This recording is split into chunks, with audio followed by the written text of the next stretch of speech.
Hello বন্ধুরা, তোমরা সবাই কেমন আছো? আশা করি সবাই ভালো আছো, আমিও ভালো আছি। তো তোমাদের সামনে নিয়ে আসলাম আজকে শিম আর আলু দিয়ে মাছের তরকারি। কড়াইটা গরম হয়ে গেল, কড়াইতে তেল দিয়ে দিলাম। এবার লবণ আর হলুদ মাখিয়ে মাছটা সুন্দরভাবে কড়া কড়া করে ভেজে নিলাম। তেলের মধ্যে দিয়ে এক এক করে ভেজে নিলাম আর এক এক করে এখন তুলে নিচ্ছি। ভাজা হয়ে গেছে। এবার একটু রসুন আর আদা শিলনোড়ায় সুন্দরভাবে বেটে নিলাম।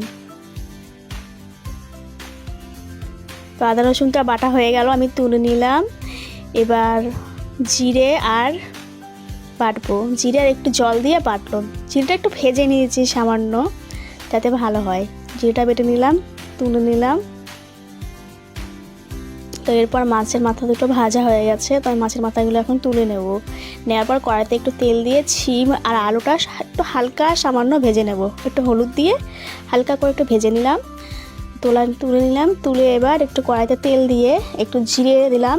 জিরে দেওয়ার পর পেঁয়াজ বাটা আর এই যে দুটো কাঁচা লঙ্কা দিলাম। কাঁচা লঙ্কা দেওয়ার পরে তো তারপরে আমি আদা আর রসুন বাটাটা দিয়ে দিলাম। এবার দিলাম হলুদ, লঙ্কার গুঁড়ো,